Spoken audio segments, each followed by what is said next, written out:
அன்பான மக்களே, எல்லாரும் எப்படி இருக்கீங்க? நல்லா இருக்கீங்க அப்படிங்கிற ஒரு நம்பிக்கையில் இன்றைக்கி மகாநதி எபிசோடை பற்றி பேசலாமா? இன்றைக்கி மகாநதி அதே தான். என்னன்னு சொல்லி பார்த்தீங்க அப்படின்னா, அதே தொடர்ச்சியாக நிற்கிறாங்க வாசலில்.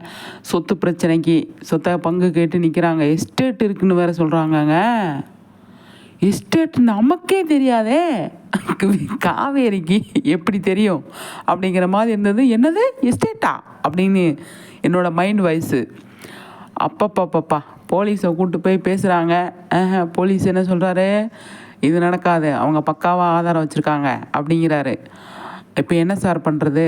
ஒன்றும் பண்ண முடியாது, அவங்க வேலையை பாருங்கள், இல்லாட்டி சொத்தை பகிர்ந்து அவங்களுக்கு பாதியை கொடுங்க, ஏதாவது செட்டில்மெண்ட்டை கொடுங்கன்னு சொல்கிறாரு. சொல்லிட்டு போலீஸ் போயிட்டாரு. இந்த பக்கம் என்ன பண்ணுறதுன்னு தெரியாமல் அவங்க சாரதா ஃபேமிலி எல்லாமே வீட்டுக்குள்ளே உட்காந்துருக்காங்க.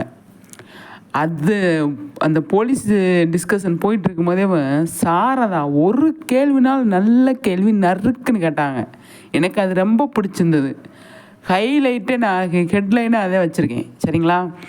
என்ன கேட்டாங்க அப்படின்னா, இந்த வீட்டில் எவ்வளோ பிரச்சனை வந்தது, இந்த பசுபதியால் எவ்வளோ ப்ராப்ளத்தை அவங்க ஃபேஸ் பண்ணாங்க, அப்போயெல்லாம் நான் எவ்வளோ கஷ்டப்பட்டு எவ்வளோ பிரச்சனையை ஃபேஸ் பண்ணி இந்த வீடை காப்பாற்றி வச்சுருக்கேன்.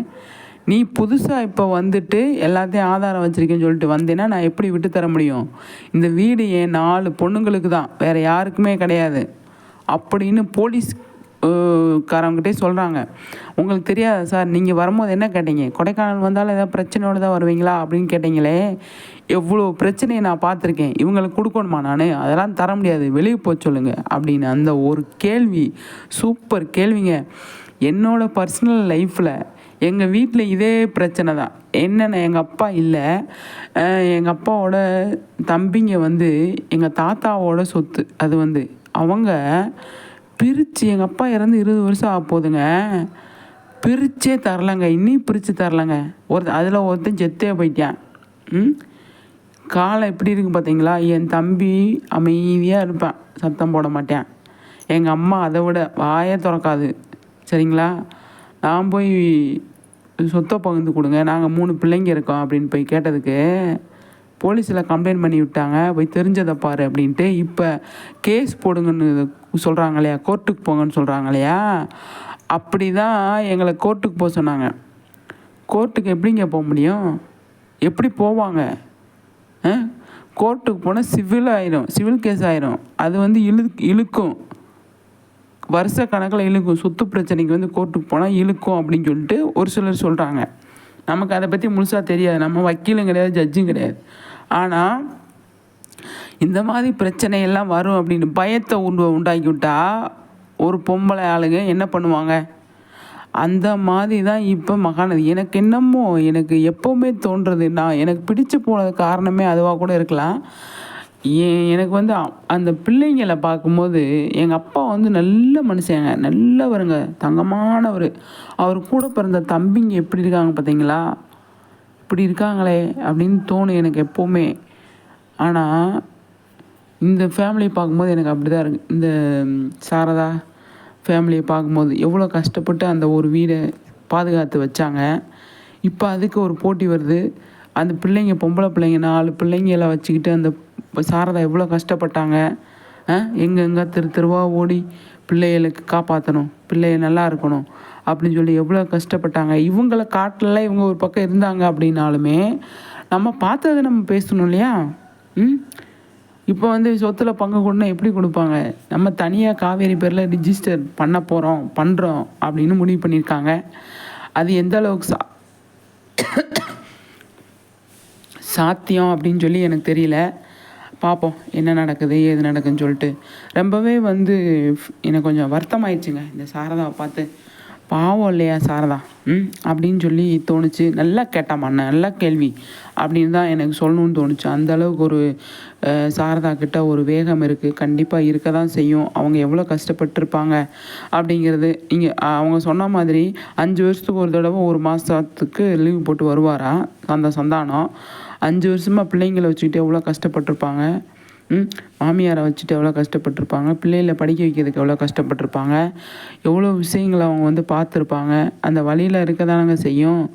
பாட்டி வேற போய் திட்டுறாங்க, உங்களால் தான் உங்கள் பிள்ளை என்ன பண்ணி வச்சுட்டு போயிருக்கான்னு பாருங்கள், என் பிள்ளைகளுக்கு நிம்மதியே இல்லை, என் பிள்ளைகளுக்கு எதுவுமே சேர்த்து வைக்கல, அந்த வீடு ஒன்று தான் இருக்குது அப்படின்னு. வீட்டை மீட்டதை எப்படி மீட்டாங்க? கங்காவோட நகையை வச்சு தான் மீட்டாங்க. அந்த மாதிரியெல்லாம் ப்ராப்ளம் போயிட்டுருக்கிற டைமில் இவங்க வந்து இப்படி பண்ணால் எப்படி இருக்குங்க?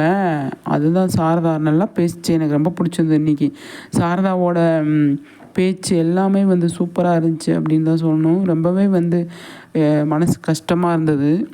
கரெக்டாக பேசுகிறம்மா, சூப்பர்மா அப்படின்னு தான் சொல்லணும்னு தோணுச்சு. ஆனால் இந்த இடத்துல யாருமே கங்கா ஒரு விஷயம் சொன்னாங்க, ரிஜிஸ்ட்ரேஷன் பண்ணணும் அப்படின்னு முடிவு பண்ணுறப்போ வந்து கங்கா ஓகே சொல்கிறாங்க, நம்ம அப்பா பேரில் இருந்தால் தான் பிரச்சனை, காவேரி பேரில் இருந்தால் அவங்க வரமாட்டாங்க அப்படின்னு. அந்த இடத்துலையாவது வந்தியாமா அப்படிங்கிற மாதிரி இருந்தது. அப்கமிங்கில் நீங்கள் நாளைக்கு வந்து பார்த்தீங்க அப்படின்னா ரிஜிஸ்ட்ரேஷனுக்கு போகிறோம் அப்படிங்கிறாங்க. ரிஜிஸ்ட்ரேஷனுக்கு பண்ண விடுவாங்களா அப்படின்னா எனக்கு தெரிலங்க, பண்ண விட மாட்டாங்க அப்படின்னு தான் நான் நினைக்கிறேன். அதுக்கான வாய்ப்பு கம்மி தான். அதுலேயும் சண்டை போகிற போகுது, சண்டையை போட்டு அடித்து மழை கட்டிட்டு அவங்கவுங்க வீட்டுக்கு போகிறாங்க அப்படின்னு தான் நான் நினைக்கிறேன். அப்போ தான் வந்து இந்த பிரச்சனை இழுக்கும். இன்றைக்கே ஒரே முடிவுக்கு வந்துச்சுன்னா அது நல்லா இருக்காது. ரிஜிஸ்ட்ரேஷன் நடக்கணும் அப்படின்னு அதாவது சாரதா சொல்கிறாங்க. ரிஜிஸ்ட்ரேஷன் நடக்காது அப்படின்னு தான் நான் நினைக்கிறேன். ரிஜிஸ்ட்ரேஷன் நடந்தால் வந்து கொஞ்சம் பிரச்சனை வந்துடும் அப்படிங்கிறது தான். ஏன்னா பயங்கர வேகமாக இருக்காரே அந்த பையன். அப்போ சண்டை இருக்குது அப்படிங்கிறது தான். அது யாருக்கோ ஃபோனை வேற போட்டுக்கிட்டு ஆமாங்க சார், வாங்க சார் அப்படின்னு கூப்பிட்டுட்ருக்காரு. அதில் எந்த மாதிரி ஒரு விஷயங்கள்லாம் கொண்டு போகிறாங்க அப்படின்னு வெயிட் பண்ணி பார்க்கணும். அதுக்கப்புறமா வந்து பார்த்திங்க அப்படின்னா சாரதா வந்து நாளைக்கே வந்து ரிஜிஸ்ட்ரேஷன் பண்ணி ஆகணும் அப்படின்னு விஜய்கிட்ட சொல்கிறாங்க. அதுக்காக தான் எல்லாம் நைட்டு அங்கே ஸ்டே பண்ணுறாங்க, கொடைக்கானல்லே ஸ்டே பண்ணுறாங்க. அதை வந்து எந்த மாதிரி பண்ணுறாங்க அப்படிங்கிறத நம்ம பார்க்கலாம், சரிங்களா? நாளைக்கு எபிசோடில் வந்து கொஞ்சம் வேறு மாதிரி இருக்கும். நாளைக்கு எபிசோடும் எனக்கு தெரிஞ்சு மண்டேவும் இதோட தொடர்ச்சி வர்றதுக்கு நிறையவே சான்ஸ் இருக்குது. அதுதான் எனக்கு தோணுது. இப்போ நேத்திக்கு வந்து நம்ம வந்து என்ன போஸ்ட் பார்த்தோம், இப்போ விஜய் தாத்தா வந்து போஸ்ட் போட்டிருந்தார் இல்லையா, சென்னையில் ஷூட் பண்ணிகிட்ருக்காங்க அப்படின்னு. அங்கே என்ன மாதிரி போயிட்டுருக்கு அப்படின்னு சொல்லி தெரியல. எது எப்படியோ இன்றைக்கி சாரதா பேசுனது எனக்கு பிடிச்சிருந்தது, சூப்பராக இருந்துச்சு, ரொம்பவே சந்தோஷமாக இருந்துச்சு அப்படின்னு தான் சொல்லணும். அவங்களுக்கு ஒரு பெரிய பெரிய அம்மாங்கிற ஒரு இடத்துலேருந்து பிள்ளைங்களை பாதுகாக்கணும் அப்படின்னு ஒரு யோசிச்சு சூப்பரான ஒரு விஷயம் பண்ணாங்க. அது எனக்கு ரொம்பவே பிடிச்சிருந்தது. சாரதா மேலே அவ்வளோ சந்தோஷமாயிடுச்சு எனக்கு. அதை எப்படி இந்த டாக்குமெண்ட்லாம் எப்படி செட்டில் பண்ணி எப்படி அவங்க வந்து முடிச்சுட்டு போகிறாங்க அப்படின்னு தான் நம்ம பார்க்கணுங்க. அதுதான் முக்கியமான விஷயமா இருக்குது இப்போதைக்கு. விஜய் நிவின் அவங்க வந்து கண்டிப்பாக நம்ம ஏதாவது ஒன்று பண்ணணும். அவங்களுக்குமே ஒன்றும் புரியலை இல்லையா? அவங்களுக்கு இது என்னடா புது ஃபேமிலிங்கிறாங்க, நம்மளே இப்போ இடையில வந்தவங்க தான் அப்படிங்கிற ஒரு இடத்துல அவங்க இருக்கும்போது அவங்க எதுவுமே பண்ண முடியாது. விஜயும் சரி நிவினும் சரி. இப்போ சாரதா மட்டும்தான் இந்த இடத்துல வந்து ஏதாவது ஒரு முடிவு பண்ண முடியும். அதை கண்டிப்பாக அவங்க பண்ணுவாங்க அப்படின்னு நான் நினைக்கிறேன், எதிரும் பார்க்குறேன். அதுக்கான வாய்ப்புகள் அதிகமாகவே இருக்குங்க. பார்ப்போம் என்ன நடக்குது எது நடக்குதுன்னு சொல்லிட்டு, சரிங்களா? இப்போ வந்து கங்காவும் யமுனாவும் காவேரி வழிக்கு வந்துட்டாங்க அப்படிங்கிறது தான் சந்தோஷமான விஷயமா இருக்குது.